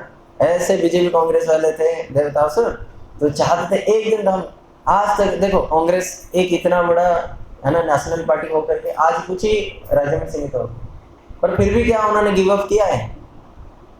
उन्होंने आज भी क्या पूरा फुली गिव अप किया? नहीं किया है। उनको ये विश्वास है, तो वो विश्वास से देवता असुर भी लड़े कि हमें अमृत प्राप्त होगा। पर वास्तव में छल कौन कर रहे हैं? भगवान कर रहे हैं। तो भगवान को कौन समझ सकता है? और उससे कौन निकली? लक्ष्मी निकली। लक्ष्मी के लिए ही समुद्र मंथन था। रामानुजाचार्य जी उन्होंने अपने टीका में इस बात को बोला। खैर कहाँ पे थे हम? भगवान के नाम, इसलिए भगवान के नाम सब कुछ हो जाता है। फिर हाँ, ये हो गया आरोप करना। एक 5वां में जो है ना वो हरे कृष्ण महामंत्र जप की महिमा को काल्पनिक समझना। जो काल्पनिक है मतलब क्या? मन गढ़ंत है ना। काल्पनिक है मतलब मन गढ़ंत है, ये चीज कुछ और है, या मंत्र को जोड़ जाड़ के बोला गया है। एक्चुअली क्या है, जो भगवान के नाम है ये मंत्र के रूप में इसीलिए है, आप नाम ले लो या आप मंत्र कर लो, बात एक ही है। पर जब हम मंत्र के बारे में सोचते हैं ना, अरे मंत्र है, अरे गुरु जी हमें कुछ मंत्र दो ना, तो कहीं ना कहीं श्रद्धा होती है। अब किसी को बोलो कि आप नाम करो, आप नाम करो, बैठो और हाथ में ताली बजा के हे मधुसूदन, हे गोविंद, हे मुरारी, किसी की इतना वो नहीं होता। अगर हमें गुरु जी से, अरे ऑफिस का टाइम हो गया, फिर भी हमें शाम को जा करके फिर भी हमें मंत्र करना है, गायत्री करनी है, तो एक रहता है। इसलिए क्या है, वो नाम को ही उसमें डाल गया है। और वास्तव में जितने मंत्र हैं ये हरे कृष्ण महामंत्र की व्युत्पत्ति है। इन्हीं सब टूट टूट के निकले। जितने मंत्र हैं ये सब मिल करके भी भगवान के नाम के साथ कोई बराबरी नहीं। तो ये कैसे काल्पनिक हो सकते हैं? यानी कि किसी पंडित लोगों ने मिला करके ये बना दिया है। तो जब हम काल्पनिक के रूप में बुद्धि में लगा करके माला करने बैठेंगे तो भी ये नाम अपराध है। तो इसलिए इस बात का ध्यान रखना। अर्थवाद मैंने बता दिया कि नाम के बल पे क्या सब कुछ मिल जाएगा। अरे जल डुबत गजराज पुकारो, आधे आए नाम, आधे नाम से ही हैं, द्रौपदी के लज्जा निवारो हैं, तब भगवान के नाम ही थे। जब प्रहलाद महाराज जी कहते थे तो भगवान के नाम ही लेते थे, तो तुम सारे विपद के वो उद्धार है। अजामिल ने अपने पुत्र को पुकारा, इससे बड़ा नाम का और क्या महिमा हो सकता है। नाम की महिमा देखो तो वाल्मीकि जी के जीवन में देखो, उल्टा नाम जगत जग जाना, वाल्मीकि वह ब्रह्म समाना। उल्टा नाम करके नाम की महिमा देखना है तो जब प्रेम सरोवर के तट पे राधा रानी साक्षात कृष्ण में गोद में सर रख करके सो रही हैं और उस समय मधुसूदन चले गए, नाम से विरह हो गया उनका। कहाँ चले गए कृष्ण, कहाँ चले गए? नाम की देख लो, भगवान सामने है पर नाम से विरह है। तो नाम की महिमा देखना है तो ये सारी चीजें कौन कौन किसने नहीं दिखाया नाम की महिमा है। आज कलयुग में तो विशेष रूप में जो नाम की महिमा है हजारों हमारे वो हो गए। इसलिए जितने भी सत्य त्रेता द्वापर में जितने भक्त हुए ना, उस सब भक्तों में भी जो श्रेष्ठ भक्त है ना वो कलयुग में मिलते हैं, क्योंकि कलयुग में नाम से ही मिले हैं भगवान। और जो भगवान के नाम है ना वो भगवान के प्रति सबसे ज्यादा प्रीति कराने वाला है। अब यज्ञ से जब भगवान को प्राप्त करोगे ना इतना प्रीति नहीं रहेगी। और यज्ञ तपस्या और पूजा अर्चन इनमें भी जो भगवान को प्राप्त करते हैं ना वहां पे भी कहीं ना कहीं भगवान के नाम। तो भगवान के नाम से क्या नहीं हो सकता? जब भगवान मिल सकता, भगवान के अंदर सब कुछ विद्यमान है, जब भगवान मिल सकते हैं तो भगवान के नाम से इसको कैसे अपवाद हो सकता है? अपवाद मतलब बढ़ा चढ़ा के बोलना, हाँ ये नाम से ऐसा हो जाएगा क्या, तो ये नहीं करना। जब हम हरि नाम करेंगे तो इसको भी ध्यान में रखेंगे। तीसरा सातवां ये है नाम के बल पे पाप करना। नाम के बल पे पाप मतलब पाप करने की हमारी जो वृत्ति है हम उसको दूर नहीं कर पा रहे हैं, तो हम क्या कर रहे हैं कि चलो पाप तो हो गया, हरे कृष्णा हरे कृष्णा, फिर पाप करें हरे कृष्णा, चलो आज वहां पे जा करके बढ़िया नॉनवेज मोमोज खा के आते हैं, हरे कृष्णा, ठीक है ना। या वहां पे जाकर कुछ गलत व्यभिचार सदाचार असदाचार आचरण करके आएंगे, फिर वही राम बोल दो। क्योंकि एक समय ऐसा हुआ था, मैंने बताया था ना, जब दशरथ महाराज जी से श्रवण कुमार के हत्या हुई और उनके माता पिता की हत्या हो गई, उनके विरह में उन्होंने भी प्राण त्याग दिए। तो दशरथ महाराज जी बड़े व्याकुल हैं कि मेरे से इतना बड़ा पाप हो गया तो मैं क्या करूं। तो वो कहाँ पे गए? वशिष्ठ मुनि के आश्रम पे। उस समय वशिष्ठ मुनि नहीं थे, उनके पुत्र थे। बोले मेरे से 3 हत्याएं हुई। तो उनके पुत्र ने बोला आप 3 जो है क्या करो, भगवान के नाम राम और राम बोल दो। तो भगवान के नाम के लिए बताया जाता है, शास्त्र में बताते हैं, क्या कहते हैं, नामनो ही यावती शक्ति पाप निर्हरणे हरे। नाम में इतने शक्ति है कि तावत न कर्तुम शक्नोति पातकी पातकम नर, कि एक नाम के बराबर कोई पातक यानी कि कोई पापी इतना पाप कर ही नहीं सकता। समझ में आई बात? एक पापी इतना पाप नहीं कर सकता, एक नाम अगर कोई हो। तो फिर आपने 3 ही हत्या की, यहाँ पे अनंत अनंत हत्या भी हो जाए तब भी एक राम नाम के बराबर प्रायश्चित नहीं हो सकता। इसलिए सर्व महाप्रायश्चित जे प्रभुर नाम, प्रायश्चित नहीं महा प्रायश्चित है वो भगवान के नाम है। यहां तक कि वैष्णव अपराध भी क्षमणीय नहीं है जब तक वो हमारे गुरुवर कहते हैं कांटा अगर पैर में घुसा है तो सर से नहीं निकला, कांटे से पैर से ही निकलेगी। इसीलिए अगर किसी भक्तों के चरण में अपराध हो गया तो भक्तों को प्रार्थना करने पर ही होगा और महाप्रभु ने दिखाया है। परंतु अगर भक्त नहीं भी है तो भी अगर हम रो रो करके भगवान के नाम के शरण लेते हैं तब भी वैष्णव अपराध नष्ट हो सकता है। इतनी बड़ी शक्ति है भगवान के नाम में। तो जब इतनी बड़ी शक्ति है तो फिर एक नाम उन्होंने क्यों नहीं करवाया, 3 नाम क्यों करवा दिए? तो जब वशिष्ठ ऋषि ने उनको पता चला तो उन्होंने उनको श्राप दिया, तुम्हें भगवान के नाम की महिमा नहीं पता है, इसलिए तुम जो है भगवान के नाम के प्रति अपराधी हो। तो इसलिए एक नाम की इतनी शक्ति है। इसलिए जब हमें ये बात होता है, अरे उन्होंने हत्या की है, हम प्याज लहसुन खाने की बात हो रही है, तो हम तो खा ही लेंगे और एक नाम ले लेंगे, हो जाएगी सारे काम। ये नाम अपराध। जहाँ पे नाम की बात आती है वहां पे शुद्ध नाम, ठीक है। तो एक जब राम जी का युद्ध हो रहा था ना, तो एक रावण के दल में भी ऐसा था, जब रावण एक से एक लोगों को पछाड़ रहे थे ना बंदरों ने, एक से एक लोगों को, जो रावण के दल के सारे सेना को हत्या कर दिए, कौन? हनुमान जी ने, सारे बंदरों ने। तो उस समय ना एक आया, उसने देखा कि इन लोगों के पास शक्ति क्या है, बंदर है इनके हाथ में तो कुछ नहीं, किसी को काटते हैं मरकट, मारते हैं काटते हैं, तो ये तो या तो नाखून से या तो मुंह से, दांत से उसको वो करते हैं, तो इनकी शक्ति क्या है। और हमारे पास इतने बड़े बड़े दिव्य अस्त्र हैं, माया भी है हम, फिर भी ये लोग हमें मार देते हैं। एक से एक मारा, मैं उन असुरों का नाम भी मेरे को याद है, हजारों हजार असुरों को मारा।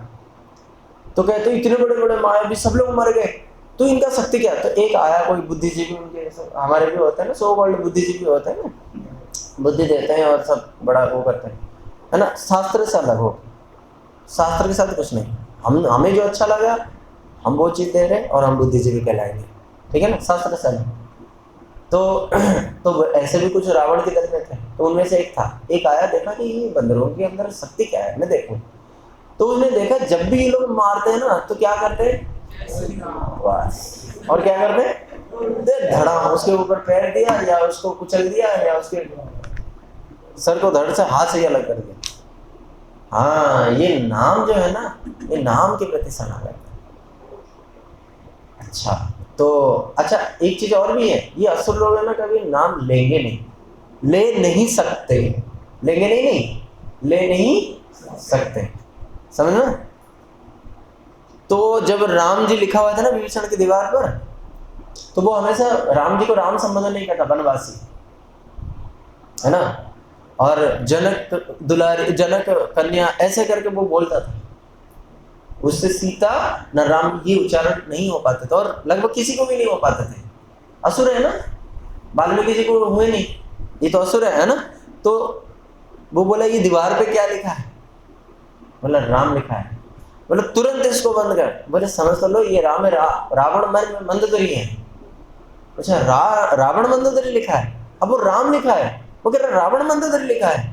ये एक किसी प्रमाणिक हिस्सा है, ये किसी एक दूसरे रामायण के वाक्य है।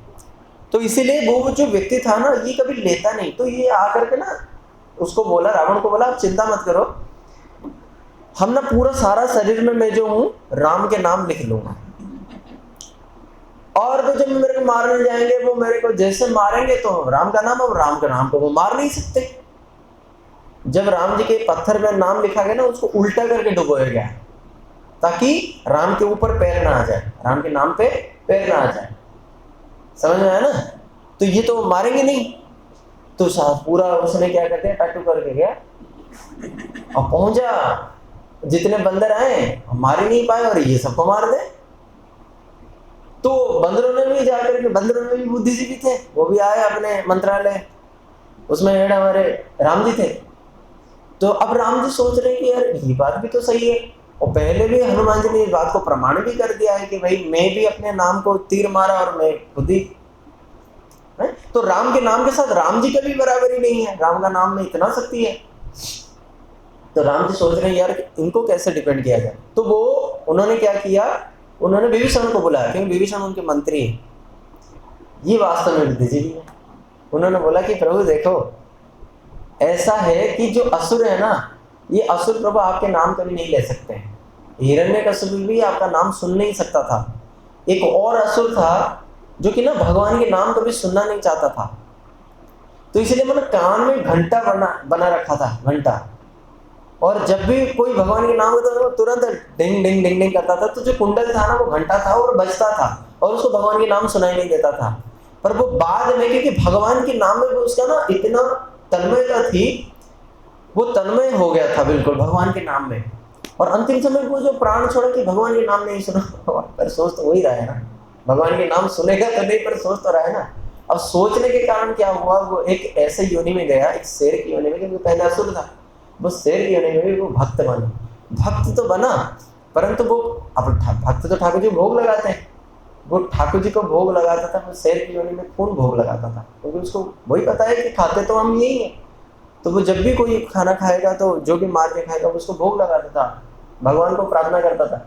हम तो शेर से भी निकृष्ट हो गए, हम तो भगवान को भोग नहीं लगाते। देखो, तो उसने जब वो भोग लगाया ना, सामने भगवान प्रकट हुए, बोले तेरे भक्ति से मैं बड़ा प्रसन्न हूँ, तू मांग क्या मानता है? बोला प्रभु इतने दिन तक मैंने आपका द्वेष किया, परंतु पता नहीं किस साधु की कृपा से आज मेरे को आपके प्रति वो हो रहा है, तो आज मैं इस पशु योनि में भी मैं चाहता हूँ कि प्रभु मेरी मति शुद्ध हो जाए, मैं आपके सेवा में चला जाऊँ। फिर उन्होंने अगले जन्म उनको बोला कि अब तुम जो है एक देवता की जन्म लो और उस देवता जन्म में तुम मेरे क्षेत्रपाल के रूप में सेवा करना। तो आज हम जो बद्रीनाथ जाते हैं, तो बद्रीनाथ में जो क्षेत्रपाल जी है वहाँ जाके पूछना, घंटाकर्ण उनका नाम, तो वो घंटाकर्ण जो है भगवान के बड़े भक्त हैं। समझ में आया ना? इसीलिए वो सुन नहीं सकता था, भगवान के नाम बोल नहीं सकता था, और क्या उसके हृदय में भगवान का नाम है। तो उसने अपने हृदय में नाम नहीं लिखा और मुख पे नाम नहीं लिखा। कौन? वो जो सारे शरीर में राम लिखा है। तो जब भगवान राम मारेंगे, विभीषण ने बोला कि प्रभु उसके मुख पे नहीं है भगवान का नाम, और केवल मुख में मारने से नहीं होगा, क्योंकि मुख में मारने से असुर लोग हैं, और उसके हृदय में भी नहीं है। तो आप एक काम करो, उसके मुख के माध्यम से उसके हृदय पे बाण उतारो, तब काम बनेगा, तब जाकर के उसका मृत्यु। क्यों उसकी मृत्यु हुई? क्योंकि उसने नाम के बल पे भक्तों को मारता था। नाम को उसने अपना ढाल बनाया भक्तों को मारने के लिए, जबकि भक्तों का खुद ढाल ही नाम है। और आप कैसे कर सकते हो ऐसा? इसी को कहते हैं नाम के बल पे पाप में प्रवृत्त होना। ठीक है, अश्रद्धालु को हरिना दो मिनट में खत्म कर देता हूँ। हाँ, हरे कृष्ण महामंत्र को और किसी भी सत्कर्म के साथ तुलना करना। जो ब्रह्मा जी थे ना, ब्रह्मा जी उन्होंने एक तराजू लेकर के क्या किया था पता है? उन्होंने तोला था। क्या तोला था? एक तरफ भगवान के नाम है और एक तरफ दुनिया के सारे व्रत, तब सोमवार, मंगलवार, बुधवार, साई के व्रत, फला के व्रत, उसके व्रत, जो व्रत हो ही भी नहीं वो भी, और सारे साधनों को एक तरफ तोला। तुलयाम लवेनापी, एक हिस्सा भी ऐसा नहीं है भगवान के नाम। आप लोगों को पता है वो वाला स्टोरी? आपको पता है जिसने राधा रानी ने तुलसी पत्र में कृष्ण का नाम लिखा, और जैसे ही यहाँ पे सत्यभामा बैठी और दूसरे तराजू पे उन्होंने डाला कि वो पूरा धरती को फाड़ने के लिए तैयार हो गए। भगवान के नाम नहीं कर सकते, वो बात दिखाया। नामदेव जी ने भी दिखाया। एक समय नामदेव जी को किसी ने भिक्षा दिया, मतलब सब जगह भिक्षा दे रहे थे, रुई का या तिल का दान कर रहे थे। एक सेठ था, तो सारे उस राज्य में सारे साधुओं को वो दान दे रहा था। नामदेव जी नहीं थे, तो नामदेव जी जब पता चला उसको नामदेव जी तो बड़े भक्त हैं, तो वो तो वंचित रह गए। तो वो साधु आया और बाद में बोला कि नामदेव जी हम आपको भिक्षा नहीं दे पाए थे, तो आप ये ले लीजिए। बोले कि मेरे को भिक्षा ना इसके बराबर कुछ दे दो। तो उन्होंने क्या किया, तुलसी पत्र लिया और तुलसी पत्र भगवान का नाम लिख करके तराजू में तोल दिया। बोले इतने मात्रा में मेरे को भिक्षा जाए। बोले ये तो थोड़े से रुई में हो जाएगा। तो उन्हें रुई डाला, जैसे कि जैसे जमा रहे, सारे चीजें, सोना गहना जितने भी है, चांदी, सब कुछ डाल दिया, फिर भी नहीं हुआ। फिर वो खुद पे खुद तुल गया, उसमें बैठ भी गया, फिर भी नहीं हुआ, फिर भी नहीं हुआ। समझ में आया? तो इसीलिए नाम को कोई भी तुलना नहीं कर सकते। देवर्षि नारद जी को भी आपने देखा होगा, एक तरफ भगवान है, भगवान को भी नाम जो है वो भी कैसे, जब सत्यभामा, तो स्वयं भगवान वहां पे तुलने के लिए तैयार हो गए, और नारद जी ने क्या किया, वहां पे तुलसी पत्र रखा जैसे रुक्मिणी जी ने। तो क्या हो गया, तुरंत कृष्ण जो है ऊपर चले गए और तुलसी पत्ता भारी बन गए। ये भगवान के नाम है।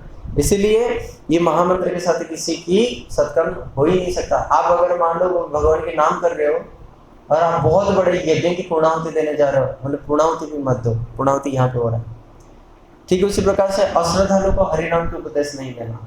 जो व्यक्ति आपको सुनना नहीं चाहता है, बहुत ज्यादा आप उसके पीछे मत पड़ो, कह रहे हैं हम भी हरिनाम करते हैं, तुम भी आ जाओ, तुम भी वो करो, बहुत ज्यादा सबको एक बार दो बार तक कहें, तीसरी बार किसी को नहीं बोलना चाहिए। एक समय मथुरा में हमारे गुरुदेव जब जाते थे, पालकी यात्रा निकालते थे, मुसलमान की उसमें एक बार चले गए, तो वहां पे ना मांस के लोथड़े फेंकने लगे, क्योंकि वो जानते हैं। तो इसलिए ये अश्रद्धालु है, इनके अंदर श्रद्धा नहीं है, अगर हम इनके नाम उपदेश देंगे तो इन नामों के प्रति वो अपराध करेंगे। है आया बेटा तुम्हारे कुछ नहीं होता, ये नाम हम कुछ, अब हो गया ना अपराध। तो इसलिए जो भी थोड़ा बहुत बनने वाला था बस अब कुछ नहीं हुआ। इसीलिए स्वामी महाराज जी जब विदेश में जाते थे काफी सारे लोगों को बोलते नहीं थे, नचाते थे और खिलाते थे। नचाना खिलाना, पता नहीं चला कब वो फिलोसफी में उनको आगे ले गए। और ऐसा फिलोसफी उनको दिया कि आज वे लोग बड़े बड़े दार्शनिक, भारत के बड़े बड़े दार्शनिकों की फिलोसफी को टैकल करते हैं। क्यों? क्योंकि उनके अंदर वो श्रद्धा को उन्होंने जगाया। तो जब श्रद्धा नहीं है तो उस व्यक्ति को भगवान के नाम का उपदेश नहीं देना, और अगर दे रहे हो फिर भी हरिनाम करो, ये भी नामा। भगवान नाम के जप में पूर्ण विश्वास ना होना, इसकी इनकी अगाध महिमा को श्रवण करने पर भी भौतिक आसक्ति को बनाए रखना। जब नाम करते हैं फिर भी हम आसक्त हैं, फिर भी हम वो कर रहे हैं, अपने इंद्रियों को तृप्ति करने में लगे हुए हैं। तो इन सब चीज़ों के भी अगर हम कर रहे हैं तो भगवान कहते हैं ना ये तब फल देगा कि अभ्यास तो कौनते हो, फिर क्या वैराग्य चक्रिय। केवल अभ्यास करने में नहीं होगा, आप नाम कर रहे हो पर आपके अंदर वैराग्य आप नहीं ला रहे हो। तो मैटेरियल डिटैचमेंट होना चाहिए भगवान के नाम साथ साथ। ऐसा नहीं भगवान के नाम कर रहे, आ सकते हमारे टीवी में टीवी चल रहा है, अरे नाम पता नहीं क्या क्या निकल रहा है, आम निकल रहा है, गन्ना निकल रहा है, नहीं निकल रहा है। पहले मैं भी ऐसे करता, फोन चला करके जब आप करोगे ना, या फिर टीवी देखते हुए करोगे, या फिर किसी बात करते हुए करोगे, ये सब बहुत प्रकार की। एक मैंने यूट्यूब में शॉर्ट देखा था, उसमें बहुत सारे कैटेगरी की चैंटिंग है, ड्राइविंग चैंटिंग है, एंटरटेनमेंट चैंटिंग है, और गॉसिपिंग चैंटिंग है, काफी सारी चैंटिंग है। तो ऐसे चैंटिंग नहीं करना। जब हम बैठते हैं अच्छे से कंप्लीट करें, मन तो हमारे बस में नहीं है, चलो पूरा करके फिर तो से ठीक है। तो अगर ये सब चीजें हमारे अंदर रहेंगे तब हम कभी भी नाम अपराध के ऊपर उठ नहीं पाएंगे। अगले क्लास में फिर आगे श्रवण करें।